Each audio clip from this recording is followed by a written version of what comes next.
Muchas gracias, apreciado Nilton. Muy buenas noches con todos los participantes. Siempre es un enorme gusto poder participar en estas iniciativas académicas que viene siempre gestando Lex Academy Perú.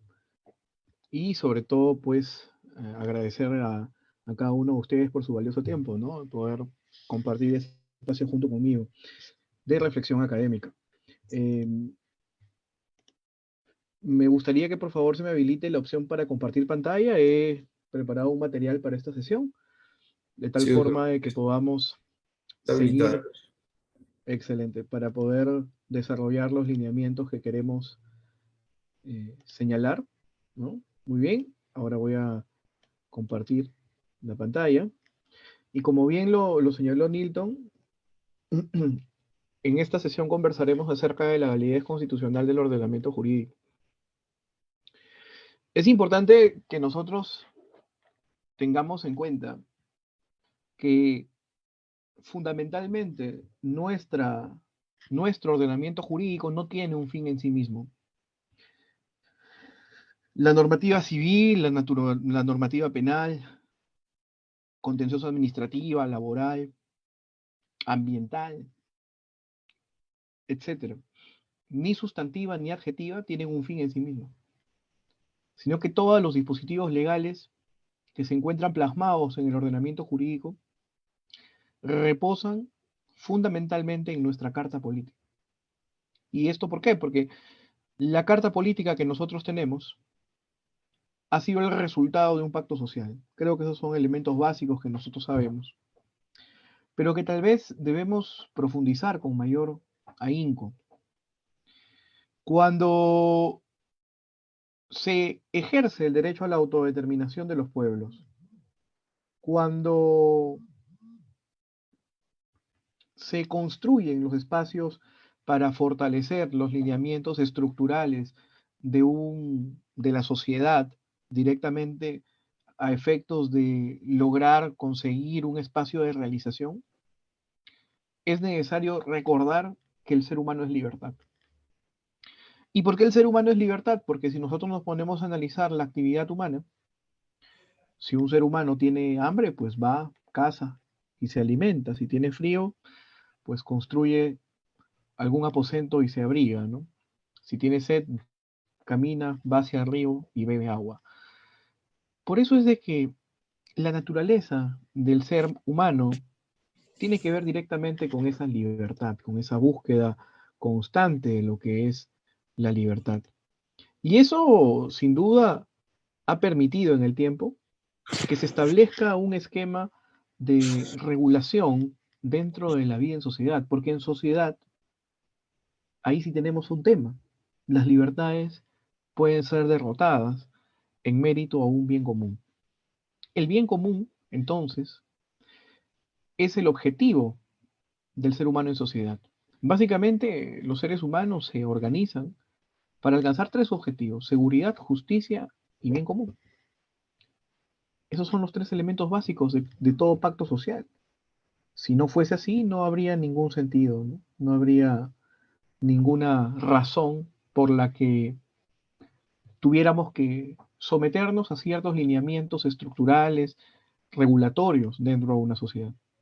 Nosotros sometemos ciertas libertades porque en el ejercicio de dichas libertades podríamos, tal vez, afectar un bien jurídico de alguien, podríamos afectar la libertad de alguien, podríamos afectar el bien común. Entonces, en un Estado, que es la estructura que nosotros hemos creado en el tiempo, antes eran tribus, clanes, hordas, etcétera, necesariamente tenemos que contar con esa racionalidad de las regulaciones.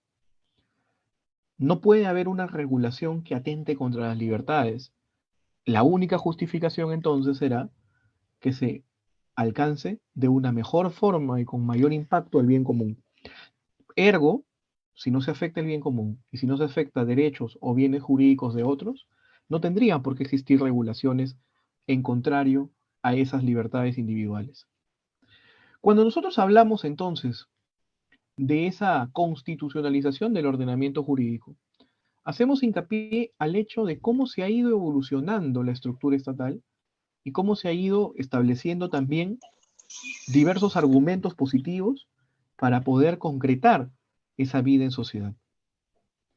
Principalmente porque la constitucionalización del ordenamiento jurídico no es de larga data. El constitucionalismo moderno, bien sabemos que tiene su hito más importante con la llegada de la primera constitución, que es la Constitución norteamericana de 1787. Antes hemos contado con ciertas declaraciones, tal vez, como en la Declaración de los Derechos del Hombre y del Ciudadano, ¿no? En la Revolución Francesa. Y es más, en diversos espacios geográficos y haciendo un análisis cronológico, encontraremos diversos vestigios que nos muestran ese reconocimiento a las libertades del ser humano.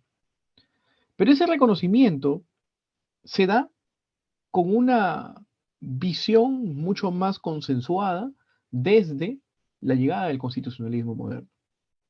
Los Estados Unidos, al establecer la famosa Constitución de Filadelfia, concretan esa posibilidad de ya no someter el reconocimiento de las libertades a una declaración basada en un ámbito filosófico racional individualista. Es decir, ya no se reposaba o ya no reposaba esa búsqueda en mérito a la legitimidad de la decisión o declaración de un monarca, sino que hubo un reconocimiento más amplio de las libertades. Ya no existía ese temor a lo desconocido que la religión de alguna forma aprovechó, sino que por mérito de la racionalidad se estableció y se transformó el esquema a un ámbito de mucho mayor objetividad. Y esa objetividad se encuentra plasmada en las cartas políticas. Eso sucede con la llegada del constitucionalismo. El reconocimiento de que el ser humano podía tomar sus propias decisiones y que éstas no debían estar supeditadas a la voluntad de un monarca o de un representante divino, o del hombre más fuerte o del hombre más anciano, sino que tenía que reconocerse esa capacidad de hacerse cargo de sus propios designios, de su propio destino. Entender eso nos conlleva a comprender cómo es que el constitucionalismo moderno fue influyendo, sobre todo en gran parte de Occidente, y cómo es que se empiezan a forjar las bases del constitucionalismo, desde la perspectiva de que los ordenamientos jurídicos debían ya no ser simplemente un conjunto de reglas basadas en las costumbres o las tradiciones de un pueblo en particular, sino que principalmente el ordenamiento jurídico debía concretar esas normas axiológicas y basadas también en elementos de consideración esquemática o de andamiaje estructural del Estado. Debía respetarse la voluntad de la población. Esa voluntad recae en la Constitución. Por lo tanto, no existe ninguna pequeña isla en el amplio continente del derecho que se pueda eximir del control constitucional. Todo el ordenamiento jurídico, de acuerdo a los profesores Guastini, Fabriu, reposa y se encuentra impregnado de normas constitucionales. Por lo tanto, si en la Constitución nosotros encontramos elementos axiológicos y también, obviamente, elementos orgánicos que estructuran al Estado y establecen los lineamientos positivos para diseñar cuáles serán posteriormente los mecanismos de protección de derechos subjetivos, pues en el ordenamiento jurídico se deben plasmar deberes jurídicos. Y estos deberes, porque toda norma jurídica conlleva un deber, ya sea de acción o de omisión, estos deberes tienen que estar adecuadamente prescritos, sobre todo dentro de una familia normativa como la nuestra, ¿no? Recordemos que nosotros pertenecemos al civil law. Nuestra lógica de regulación es una lógica deductiva. Partimos de tópicos generales para establecerlos en casos particulares. Esa es la realidad. Tal es así de que nuestra carta política no es una carta política como la de los Estados Unidos de 7 artículos, sino que nuestra carta política más bien responde a qué cosa? Responde a esa tradición de establecer cuáles son los lineamientos generales que se deben seguir para poder fortalecer los objetivos que se han planteado el constituyente en representación del pueblo para hacer de una mejor manera más viable la vida en sociedad. Ahora bien, entonces, este proceso de constitucionalización del derecho se debe entender como un proceso en el cual nuestra norma fundamental es la norma suprema y por lo tanto regula todos los ámbitos perdón, que ameritan que se desarrollen dentro de la vida en sociedad. Por lo tanto, si ya hemos señalado que las normas jurídicas del ordenamiento jurídico, ya sea normas con rango de ley o normas infralegales, deben orientar las conductas de las personas para maximizar el contenido constitucional, pues entonces no puede existir dispositivos legales que estén vacíos de contenido o que no contengan deberes jurídicos o que no señalen los mecanismos a seguir para proteger derechos subjetivos. Si tenemos un ordenamiento jurídico que no permite al ciudadano y a la comunidad en general conocer cuáles son los deberes jurídicos que se deben cumplir, entonces este ordenamiento jurídico no resultará ser compatible con la Constitución. Tal vez lo que estoy señalando resulta ser bastante inflexible ante la producción legislativa que no resulta ser racional ni concordante y mucho menos coherente con el contenido constitucional. Pero si no partimos desde una situación que permita hacer una reflexión respecto a la validez de nuestro ordenamiento jurídico, pues entonces esa sobreabundancia normativa, esa excesiva demagogia que en muchas ocasiones por políticas públicas cerradas resulta ser sobreabundante y a veces hasta impertinente, pues va a generar que nosotros no conozcamos cuáles son los deberes jurídicos a seguir y a cumplir. Tal es así de que esos defectos en los procesos de legislación terminarán apartándonos de nuestro pacto, tanto político como jurídico, que se encuentra directamente señalado en la Constitución. El profesor Peter Haber le señala que la fuerza normativa de los dispositivos constitucionales despliega sus efectos en la vida social. ¿Por qué? Porque recordemos de que ese conjunto de valores y principios que se encuentra plasmado y que se encuentran impregnados en la norma político-constitucional, obviamente van a orientar la vida de la sociedad. Por eso es que los textos constitucionales desde el siglo XXI, que son propios de un Estado constitucional y democrático, no solamente reconocen una estructura, un andamiaje, sino también principios y valores que pretenden ser orientadores dentro de las conductas de las personas en una comunidad. Si nosotros partimos de ese hecho, los estados constitucionales entonces son estados que están encabezados por la Constitución. Una Constitución que no es meramente semántica, es una Constitución normativa, es una meta garantía y tiene que entenderse como tal porque su aplicación debe ser inmediata. No es una norma ornamental, no es una norma que responda a un apetito ideal, no, es una meta garantía. Estamos ante una norma fundacional del Estado y no puede ser mera lírica, la Constitución no puede ser letra muerta. Por eso es que al tener en cuenta ello, esa fuerza normativa genera como consecuencia que todo el poder que recae en los estamentos del Estado tenga que estar alineado al cumplimiento de objetivos planteados en la Constitución. Por eso es que la Constitución goza de esa eficacia normativa, pero desde una perspectiva directa, no subrepticia. Y al ser una norma fundamental que coadyuva a que se oriente la política estatal y la regulación de la vida individual y en comunidad, hace que el Estado realmente sea constitucional.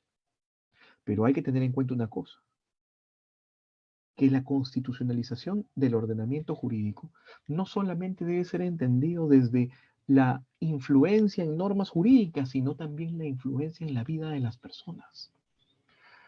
Esto tiene que ver directamente con la legitimidad de un Estado democrático. Si nosotros queremos jactarnos de ser un Estado democrático, debemos responder a las expectativas, altas expectativas que se encuentran directamente planteadas en el objetivo de un Estado democrático.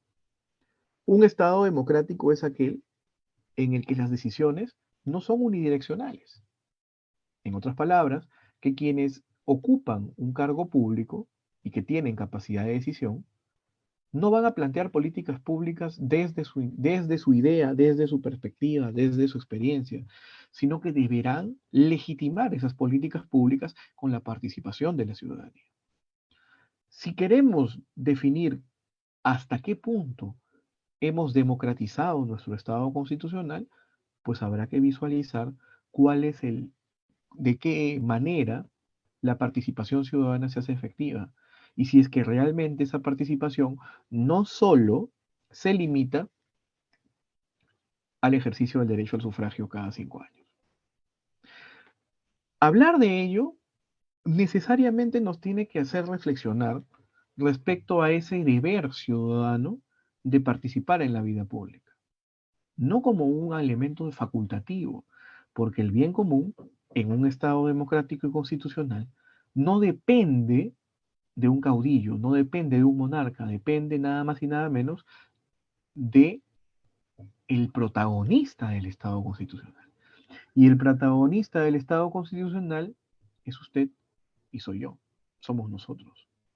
Por eso es que entender esa constitucionalización nos conlleva a comprender también de que el constitucionalismo tiene que ver con esa influencia cívico-ciudadana. Si decimos que la Constitución es una norma directamente aplicable y justiciable, significa de que cualquier vulneración, tanto de derechos subjetivos, desde una perspectiva subjetiva, desde el elemento de ejercicio, como objetiva, desde los lineamientos estructurales que el Estado ha puesto a disposición para satisfacer determinados derechos, debe ser atendida a través de mecanismos claros. En otras palabras, siguiendo la influencia de la misma Declaración Universal de los Derechos Humanos, y me refiero solamente a un artículo, que es el artículo 8, el derecho a contar con recursos efectivos para materializar la protección de los derechos. Además, esto significa alinearnos a un sistema internacional de protección de derechos, que tal vez no ha sido ampliamente concientizado en el colectivo nacional. Nosotros hemos tenido muchas constituciones, pero es a partir de 1979 que nos insertamos en un sistema internacional de protección de derechos. Si nosotros hacemos una revisión de la Constitución de 1933, que es la segunda, después de la de 1920, del siglo pasado, se plantearon incluso garantías constitucionales, pero solamente una. ¿Cuál era? El habeas corpus. En 1920, el habeas corpus. En 1933 se volvió un super habeas corpus porque permitía proteger derechos fundamentales que no solamente estén ligados a la libertad individual. Pero en 1979 se establecen varias cosas importantes. ¿Pero en mérito qué? A la influencia de la Declaración Universal de los Derechos Humanos. Y esta Declaración Universal de los Derechos Humanos impulsa al constitucionalismo, un peldaño más en el fortalecimiento del constitucionalismo, sobre todo en un sistema del civil law, que va parte de lo general a lo particular. ¿Por qué? Porque si usted recuerda la famosa sentencia Marbury versus Madison, clásica en las clases de Derecho Constitucional, pues se va a percatar de que la lógica del common law es una lógica inductiva. Es decir, se parte de un caso en particular para que su influencia en cuanto a la decisión adoptada por el juez, que es un verdadero creador del derecho, se materialice en casos posteriores, es decir, se parte de lo particular hacia lo general, lógica inductiva. En el caso Marbury versus Madison, se fortalece el poder constitucional por encima del poder político. Pero a pesar de que nosotros nos encontrábamos en pleno auge del constitucionalismo, en un sistema como el nuestro, podía en muchas ocasiones el poder político sobrepasar al poder constitucional. ¿Por qué? Porque el control difuso de constitucionalidad, que es la influencia básica del sistema angloamericano, solamente ha permitido o permitía que inapliquemos normas jurídicas que atentan contra el contenido de la Constitución. Pero ¿qué pasaba con las normas que a ciencia cierta podían ser planteadas sin que exista una tutela posterior de un derecho en específico al mérito, al ejercicio del derecho a la tutela jurisdiccional efectiva? Es más, eso no solamente en nuestro país. En 1933, paralelamente, cuando nosotros ingresábamos a la vigencia de la Constitución de 1933, en Alemania, el gobierno de Hitler aprueba la ley habilitante de 1933. Y esta ley habilitante, que tan solo tenía 5 artículos, tenía 2 que eran una estocada final nada más y nada menos contra la Constitución de Weimar de 1919, la famosa Constitución que junto a la Constitución de Querétaro le dan un impulso importante al Estado social. ¿Y cuáles fueron esos dos mandatos en esa ley? Que cualquier norma jurídica que pretendía ser aprobada por el gobierno del Reich podía eximirse del procedimiento parlamentario. O sea, capacidad de legislar por parte del gobierno del Reich sin necesidad de contar con parlamento. Y segundo, que se podían aprobar normas en contra de la Constitución. ¿Y cuál era la razón de ser o cuál era la justificación para ello? La dignidad del pueblo alemán. El Tratado de Versalles había sido un tratado que atentaba contra la dignidad del pueblo alemán y por lo tanto, en mérito a esa protección de la dignidad del pueblo, la Constitución puede ser inaplicada por el gobierno del Reich. En 1933, en pleno auge del constitucionalismo. Por eso es que muchos países, después de la Declaración Universal de los Derechos Humanos, a propósito de la famosa discusión Kelsen-Smith, que al final el tiempo le da la razón a Hans Kelsen, ¿no?, de instaurar tribunales constitucionales autónomos para poder hacer control de la constitucionalidad de las normas frente a acciones negativas por parte del poder político que busquen perennizarse en el poder o atentar contra el contenido constitucional o volverlo más flexible. Hitler nunca derogó la Constitución de 1933, de 1919 de Weimar. Nunca lo hizo, no lo necesitó, porque impuso su poder político. En otras palabras, nosotros necesitábamos del control concentrado de constitucionalidad de las leyes, sobre todo en nuestro sistema romano-germánico. Y otro punto que también me parece importante señalar. Es necesario que nos demos cuenta cómo es que en el tiempo, con la Declaración Universal de los Derechos Humanos, a propósito de esa afectación sin igual que se Otra, tuvo en cuanto... hay tu historia para Parece que contar, hay un ¿ah? audio. Ok. Que nunca tuvo algo parecido, ¿no? El exterminio en contra de un pueblo, específicamente el judío, entre otros, ¿verdad? Hizo que repose el constitucionalismo en dos elementos, que nosotros no los encontramos ni en la Constitución norteamericana y mucho menos en las constituciones previas a la Constitución de 1979 peruana. Y me refiero a la dignidad y a los derechos humanos. La primera vez que una constitución peruana recoge esos términos es en la Constitución de 1979.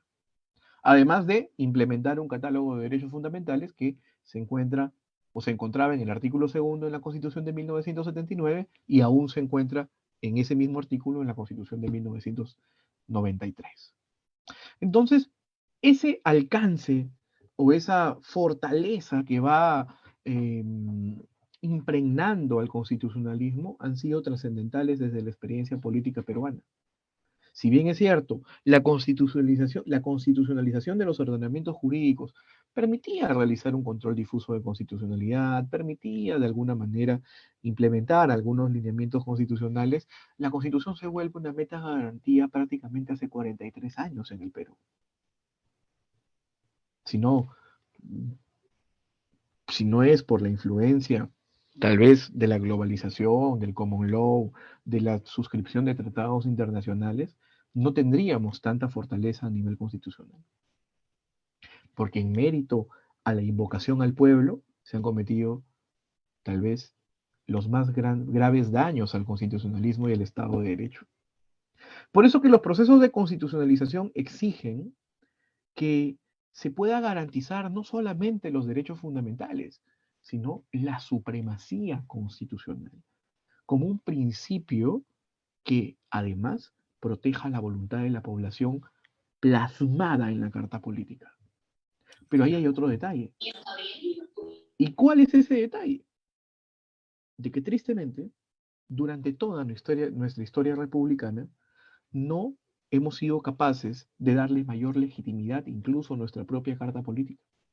Porque si nosotros partimos del hecho de que la población es el elemento gravitacional del Estado, que nosotros tenemos y en nosotros reposa la capacidad de poder autogobernarnos y autorregularnos, entonces desconocer la capacidad de otros frente a la nuestra es abiertamente antidemocrático. Y esto lo digo sobre todo por el concepto errado que se tiene respecto a la democracia. Una democracia no es el gobierno de las mayorías, una democracia es el gobierno del pueblo, lo cual significa de que si queremos traspolar esa verdad hacia el contexto jurídico político peruano, que nuestras normas fundacionales deben ser redactadas con la participación de comunidades ancestrales, que tenemos 51 en la selva, 4 en la sierra, minorías, etcétera, etcétera, etcétera. Algo que no ha sucedido, o que si ha sucedido en una pequeña escala.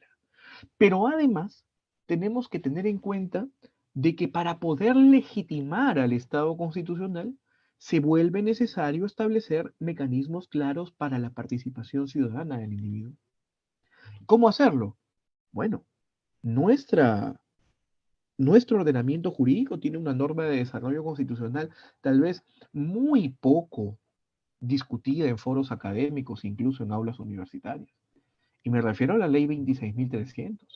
Una ley que, dicho sea de paso, fue redactada por el Congreso Constituyente Democrático, es decir, por el constituyente que redactó la Constitución de 1993. Y en ella se establecen 7 derechos, 4 de participación y 3 de control. El derecho a la iniciativa de reforma constitucional, el derecho a la iniciativa en la formación de leyes, el derecho de iniciativa en la en la creación u postulación de ordenanzas municipales y regionales, y el referéndum. Y 3 derechos de control: revocatoria de autoridades, remoción de autoridades y rendición de cuentas. Pero ¿cuál es el problema de esta ley?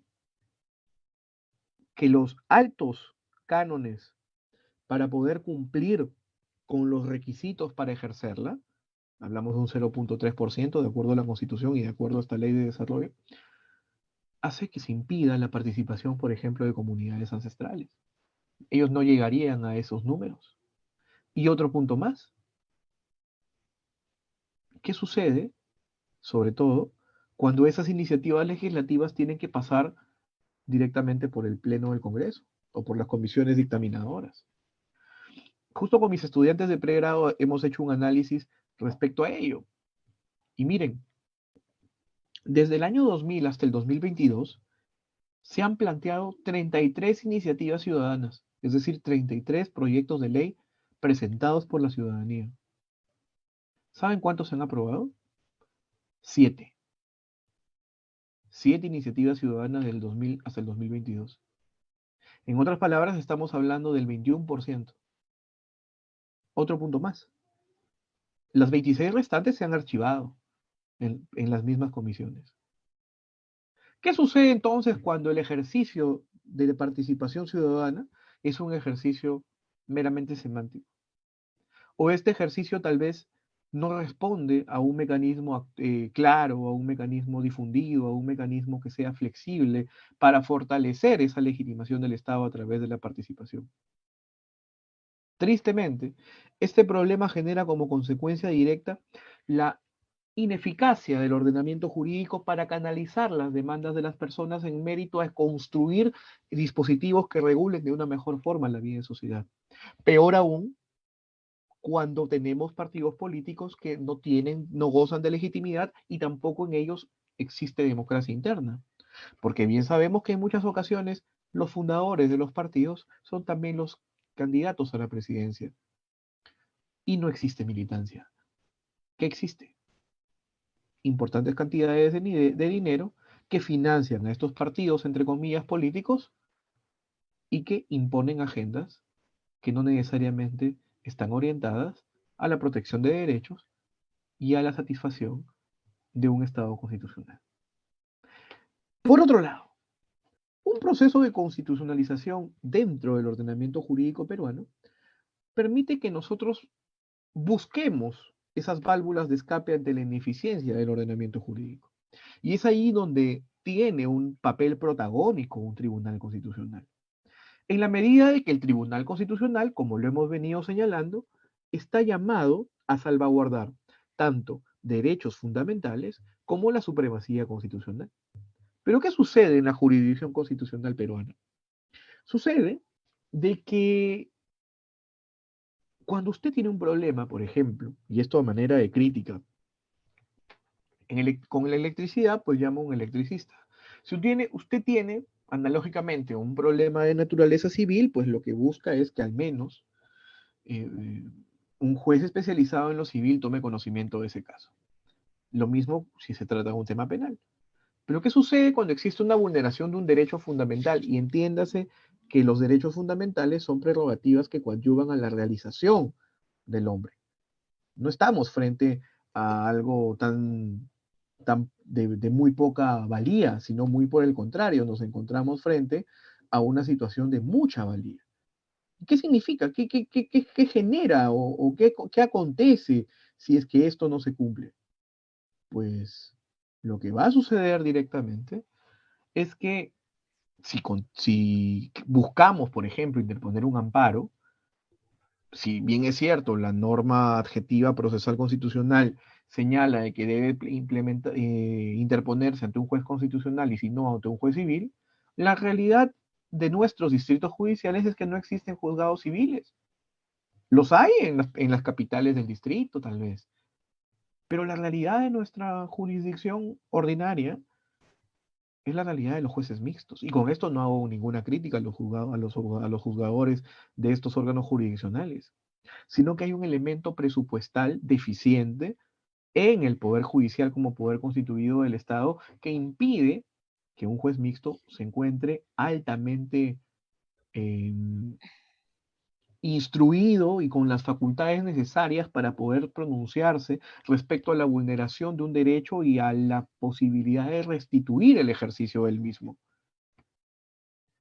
Eso es algo que tenemos que rescatar, porque si nosotros no contamos con un espacio jurisdiccional que coadyuve de manera efectiva la protección de derechos, pues vamos a tener graves problemas, muy graves. Y eso es algo que no debe ser pasado por alto. Yo en los litigios que he podido tener, ¿no? En varios casos que he patrocinado, he conocido, pues, he tenido que interponer habeas corpus ante juzgados mixtos, y, ojo, ni siquiera juzgados penales, juzgados mixtos, y estos juzgados mixtos tenían que ver temas civiles, contenciosos administrativos, etcétera, tenían un solo especialista judicial, y en esos casos, ¿qué sucede? Por la elevadísima carga procesal, lejos de cumplir un papel protagónico el juez constitucional o el juez mixto que inviste con la dogmática constitucional y con la jurisprudencia constitucional también, no lo logra concretar. Esto es grave. Además, tenemos que tener en cuenta de que el quehacer jurisdiccional en materia constitucional exige hacerlo a través de algunos dispositivos que forman parte del bloque de constitucionalidad, una doctrina importante que se ha ido fortaleciendo en el tiempo, sobre todo en el ámbito del artículo de la cuarta disposición final y transitoria de la Constitución, que literalmente permite de que la Declaración Universal de los Derechos Humanos sea considerada parte del bloque de constitucionalidad, así como los tratados internacionales en materia de derechos humanos, y por lo tanto, en medio de esos tratados, nos hemos sometido a órganos supranacionales que pueden señalar la responsabilidad de nuestro propio Estado frente a la vulneración de derechos, teniendo en cuenta de que no contamos con un ordenamiento o con interprocesales que resulten ser lo suficientemente eficaces para salvaguardar derechos. Es por eso que existe esta importancia relevante en un sistema internacional de protección de derechos, que a partir de 1979 nosotros de alguna forma hemos ido fortaleciendo. Además, las sentencias interpretativas del Tribunal Constitucional que han permitido fortalecer y darle contenido a una constitución, porque recordemos que la constitución pues no es un diccionario y tampoco es un glosario. He ahí la importancia de los elementos jurisprudenciales y también la importancia de contar con un tribunal constitucional que sea verdaderamente autónomo y no esté sometido al poder político. El rol del Tribunal Constitucional en el caso peruano es un rol que prácticamente en los 90 fue vacío. Y lo sabemos, sobre todo con el tema relacionado a esa defenestración que tuvieron los magistrados del Tribunal Constitucional que recién se eligieron en el 95. Esto sin duda hace que nosotros nos demos cuenta de que cada vez se vuelve mucho más importante la constitucionalización del ordenamiento jurídico. No podemos entonces analizar el derecho penal, el derecho civil, el derecho contencioso administrativo y ninguna actividad por parte de los entes políticos constitucionales, porque son finalmente poderes constituidos como el ejecutivo, el legislativo y el judicial, sin hacerlo a la luz del derecho constitucional. Nada se exime del control constitucional. La jurisprudencia del Tribunal Constitucional, si bien es cierto, nos acerca al common law, ha sido necesaria. ¿Por qué? Porque eso ha permitido que nosotros podamos establecer tópicos comunes para el fortalecimiento del contenido constitucional y para también homogeneizar la justicia. Y también establecer reglas para los órganos jurisdiccionales que permita ello, que no existan obstáculos para darle mayor celeridad y sobre todo un mejor contenido fundamental a las decisiones que se emiten en la jurisdicción constitucional. Yo soy de la opinión que deberíamos, de alguna manera, contar con una jurisdicción constitucional aparte, pero no es la realidad y también sabemos que no tenemos, o que no es que no tengamos, sino que no hay una voluntad política para ofrecer mayores presupuestos que fortalezcan la jurisdicción constitucional. Y hay otro punto. No podemos entonces también eximir al derecho privado de la mirada del derecho constitucional. La constitucionalización en el país, en nuestro país, debe estar vinculada a la protección de todos los derechos fundamentales, incluso las relaciones entre privados. Con esto no quiero decir que van a haber límites a los derechos directamente de disposición, pero sí es importante que ninguna acción atente contra libertades y derechos. Siendo así, también es importante tener en cuenta que estos procesos de constitucionalización del ordenamiento jurídico reposan principalmente en un punto en concreto, que nuestra constitución sea rígida, no constitución flexible. Y nuestra constitución es rígida en mérito a qué? En mérito a que se ha establecido un procedimiento especial para poder reformarla parcial o totalmente. Y este, en la constitución vigente, se encuentra en el artículo 206. ¿Cuál es ese requisito? Que en dos legislaturas consecutivas se pueda aprobar la reforma. No es el mismo mecanismo que se emplea para aprobar una ley. ¿Qué pasaría si nuestra constitución fuese flexible? Pues tendríamos enormes situaciones que atentarían contra el contenido constitucional. Dicho sea de paso, solamente el Congreso 2020-2021 estableció 12 leyes que fueron luego cuestionadas constitucionalmente a través de una acción de inconstitucionalidad, incluidas nuestro nuevo Código Procesal Constitucional. Dicho sea de paso. Por lo tanto, si bien es cierto, el constituyente en el 79 no creía de que el legislador podía contravenir el contenido de la Constitución, lo cierto es de que la realidad supera la ficción y la realidad supera el ordenamiento jurídico. Hoy por hoy, y hablando ya del control de la supremacía constitucional, el legislador, lejos de cumplir con su función de una manera concreta, correcta y adecuada, lo que hace es caer en las trampas de la demagogia y el populismo legislativo o el populismo punitivo. Y, como ustedes también se deben dar cuenta, se van implementando un sinnúmero de leyes declarativas que no tienen ningún objetivo. Declárese de necesidad pública y de preferente interés nacional la creación del distrito X. Declárese de necesidad pública y de preferente interés nacional el día del charango, entre otras leyes declarativas que esas no tienen sentido. Perfectamente con una moción se podría plantear, pero no con leyes declarativas. Y lo peor, que en esos procesos de legislación, sobre todo en las sesiones del Pleno, se pueden a discutir, sí, que es importante, que no es importante, 2 horas, 3 horas y se aprueba una ley declarativa. Qué lástima. Como la ley declarativa que se está planteando por la congresista Yarro, ¿no? Directamente relacionada a que se modifique el nombre de un ministerio. Bueno, tanto lo quieren modificar que lo hagan, ¿no? No hay problema. Pero ¿por qué una ley declarativa si ese no es el mecanismo? La ley declarativa solamente es una mera declaración, es una voz al aire que no tiene una repercusión. Y otro punto, nosotros, como lo habíamos señalado con la llegada de la Constitución del 79, abrazamos el control concentrado de constitucionalidad. Y eso permite que se puedan interponer acciones de inconstitucionalidad en contra de dispositivos legales, específicamente normas con rango de ley, que atenten contra la Constitución. Y cuando hablo de normas con rango de ley, me refiero a leyes, a decretos legislativos, a decretos de urgencia, a tratados, a reglamentos del Congreso y también, ojo, a ordenanzas municipales y regionales. Aquí hago un paréntesis.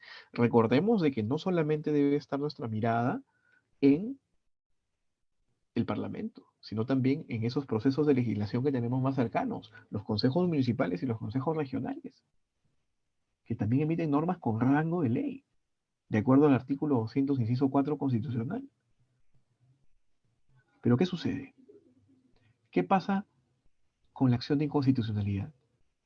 Que la acción de constitucionalidad se ha planteado desde una perspectiva de legitimidad pasiva, perdón, de legitimidad activa restringida. ¿Qué significa esto? Que solamente, de acuerdo al artículo 203 constitucional, algunas personas pueden interponer acción de inconstitucionalidad. El presidente de la República, el defensor del pueblo, el 25% del número legal de congresistas, los decanos de los colegios profesionales, los alcaldes o los gobernadores regionales con la aprobación de sus respectivos consejos. Pero aquí cabe preguntarnos, ¿qué sucedería si ninguno de estos sujetos que gozan de legitimidad activa interpone acción de inconstitucionalidad?